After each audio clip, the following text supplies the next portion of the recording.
हाल ही में प्रधानमंत्री नरेंद्र मोदी और अमेरिकी राष्ट्रपति डोनाल्ड ट्रंप के बीच में हुई 35 मिनट की फोन कॉल ने भारतीय राजनीति में एक तरीके से भूचाल ला करके रख दिया। लेकिन इस बातचीत को लेकर के कांग्रेस पार्टी के नेता जयराम रमेश ने ऐसा बयान दिया जो न सिर्फ गलत था बल्कि उनके लिए अब शर्मिंदगी का एक बहुत बड़ा कारण बनता जा रहा है। कांग्रेस पार्टी पूरी तरीके से एक्सपोज हो चुकी है।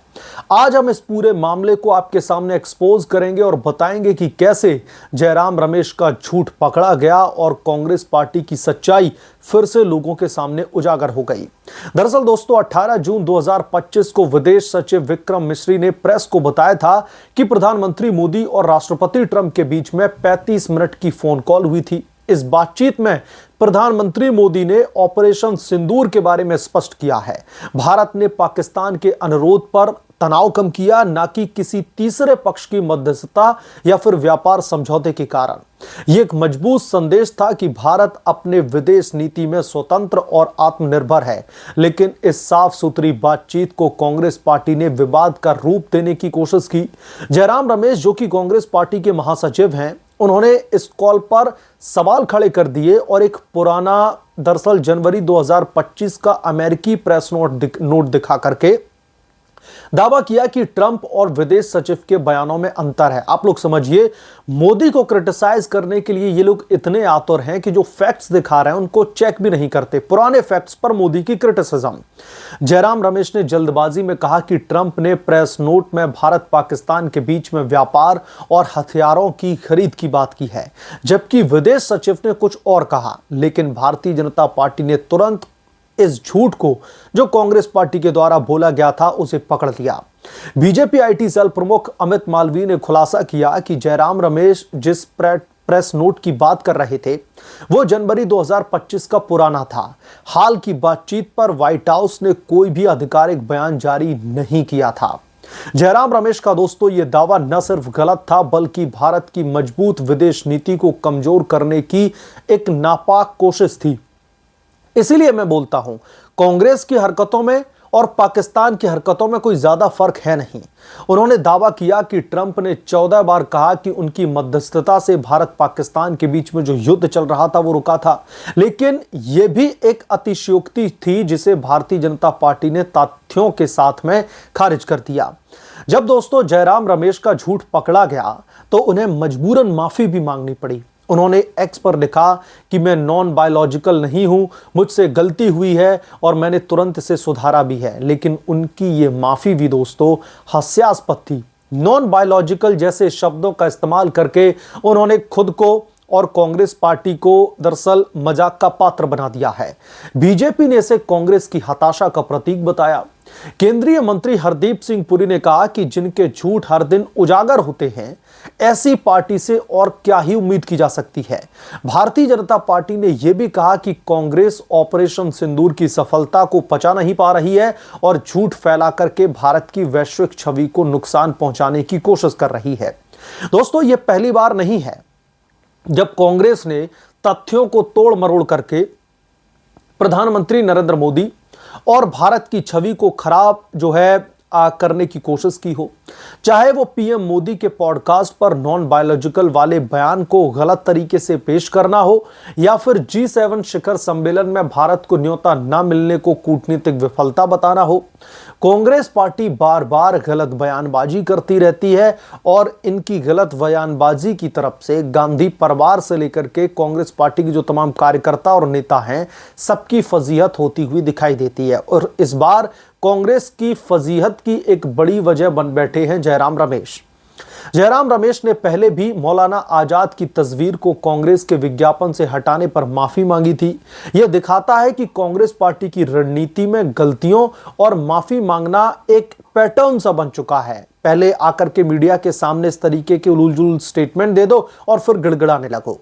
दूसरी तरफ पीएम मोदी के नेतृत्व में भारत की विदेश नीति ने विश्व मंच पर नई ऊंचाइयां छुई हैं। G20 की सफल मेजबानी, आतंकवाद के खिलाफ में मजबूत रुख और वैश्विक शांति के लिए भारत की प्रतिबद्धता ने दुनिया का भरोसा जीता है। पीएम मोदी ने ट्रंप को स्पष्ट कहा है कि भारत को किसी तीसरे पक्ष की मध्यस्थता की जरूरत न थी न है और न कभी पड़ेगी। ये भारत की आत्मनिर्भरता और ताकत का प्रतीक है, जबकि कांग्रेस पार्टी झूठ और भ्रम फैलाने में व्यस्त है। भारत आज एक उभरती शक्ति है जिसे विश्व के छोटे बड़े देश सम्मान की नजर से देखते हैं। तो ये था जयराम रमेश और कांग्रेस पार्टी का एक और असफल प्रयास मोदी को गालियां देने का, हिंदुस्तान को क्रिटिसाइज करने का, हिंदुस्तान को बैकफुट पर दिखाने का अंतर्राष्ट्रीय स्तर पर, जिसमें उनका झूठ पकड़ा गया और उन्हें माफी भी मांगनी पड़ी है। भारत आज प्रधानमंत्री मोदी के नेतृत्व में नई ऊंचाइयों को छू रहा है, इस बात से इंकार नहीं किया जा सकता। लेकिन कांग्रेस पार्टी का दोस्तों जो पीआर सिस्टम है, जो तिकड़ी है, जब मैं तिकड़ी की बात करता हूं तो इसमें 3 लोग ऐसे हैं जो बार बार भारत के खिलाफ में, प्रधानमंत्री मोदी के खिलाफ में, भारत सरकार के खिलाफ में इस तरीके के झूठे प्रोपेगेंडे फैलाते दिखाई देते हैं, जिसमें अव्वल नंबर पर आती हैं सुप्रिया सुनेत, दूसरे नंबर पर आते हैं जयराम रमेश और तीसरे नंबर पर आते हैं कांग्रेस पार्टी के प्रवक्ता और नेता पवन खेड़ा।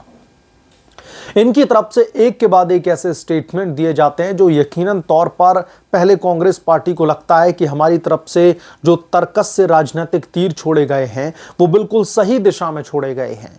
अब भारतीय जनता पार्टी चौतरफा घिरने वाली है, लेकिन भारतीय जनता पार्टी कांग्रेस पार्टी की ओर से छोड़े गए तमाम झूठे और प्रोपेगेंडाधारी तीरों को एक झटके में ध्वस्त कर देती है। बार बार कांग्रेस पार्टी का झूठा प्रोपेगेंडा और एजेंडा एक्सपोज हो जाता है और कांग्रेस पार्टी चारों खाने चित हो जाती है। अब चूंकि जयराम रमेश की तरफ से इस तरीके के जब स्टेटमेंट दिया गया, उसके बाद में जैसे ही उसे एक्सपोज किया गया तो जयराम रमेश की फजीयत होने लगी। जयराम रमेश की फजीयत हो रही थी तब तक तो ठीक था, फिर धीरे धीरे गांधी परिवार को भी लपेट लिया गया, पूरी की पूरी कांग्रेस पार्टी लपेटे में आ गई। इसके बाद में दोस्तों होता क्या है कि जयराम रमेश के ऊपर गांधी परिवार से प्रेशर बनाया गया होगा कि जाकर के आप माफी मांगिए जो भी आप मीडिया के सामने हरकतें करके आए हैं। उसके बाद में जयराम रमेश घुटनों पर आते हैं और इस तरीके की माफी मांगने लगते हैं। बात यहां पर सिर्फ जयराम रमेश तक नहीं है दोस्तों, यहां पर समझने वाली बात यह है कि कांग्रेस पार्टी इसी ढर्रे पर लगातार चल रही है। एक के बाद एक आपने तमाम मामले देखे होंगे, जब से ऑपरेशन सिंदूर चला है, जब से भारत पाकिस्तान के बीच में युद्ध की स्थिति जो है प्रकट हुई थी और उसके बाद में जैसे ही दोनों देशों के बीच में मध्यस्थता होती है, कांग्रेस पार्टी अपने जो घटिया राजनीतिकपन है उस पर उतर आती है और कांग्रेस पार्टी ये कहने लगती है कि नरेंद्र मोदी ने सरेंडर कर दिया है ट्रंप के सामने, नरेंद्र ने किया सरेंडर, और बहुत सारे इस तरीके के स्लोगन्स कांग्रेस पार्टी के ऑफिशियल ट्विटर हैंडल्स पर चलाए जाने लगते हैं। कांग्रेस पार्टी मोदी विरोध करते करते कब सेना और देश के विरोध में उतर जाती है, यह शायद इनको इसका अंदाजा भी नहीं रहता, या फिर इनको यह आदत सी पड़ चुकी है। ये लोग आदत से मजबूर हो चुके हैं कि जब तक ये इस तरीके के स्टेटमेंट नहीं देंगे, जब तक सेना को 2-4 बार जो है उनका मोराल डाउन नहीं कर देंगे, तब तक इनका खाना नहीं पचता है। कांग्रेस पार्टी के ऑफिशियल ट्विटर हैंडल के जरिए नरेंद्र ने सरेंडर किया, ट्रंप के सामने झुके, ट्रंप के सामने गिड़गिड़ाए, ट्रंप की जीत, पाकिस्तान का ये वो, बहुत सारी इन्होंने इस तरीके की तमाम चीजें ऐसी मेंशन करी जो बार बार कांग्रेस पार्टी के रवैये पर सवालिया निशान खड़े कर देता है।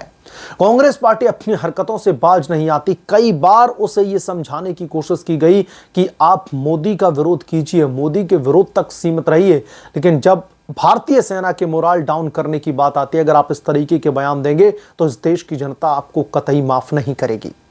इसलिए मैं आप लोगों से चाहता हूं कि कमेंट बॉक्स आपके लिए खुला हुआ है। आप क्या सोचते हैं जयराम रमेश की इस टिप्पणी के बारे में, जो झूठी टिप्पणी की गई उसके बाद उन्हें एक्सपोज किया गया। आप जो भी सोचते हैं, आपकी जो भी राय है, कमेंट सेक्शन आपके लिए पूरे तरीके से फ्री है।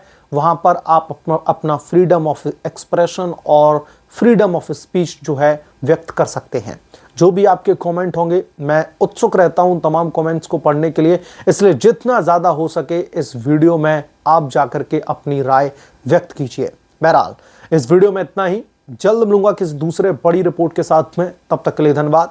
अगर आप लोग चैनल पर नए हैं तो आपसे गुजारिश है कि प्लीज चैनल को सब्सक्राइब कर लें, ताकि जब भी मैं कोई नई रिपोर्ट लेकर के आऊं तो इस बात की जानकारी नोटिफिकेशन के जरिए सबसे पहले आपको मिले।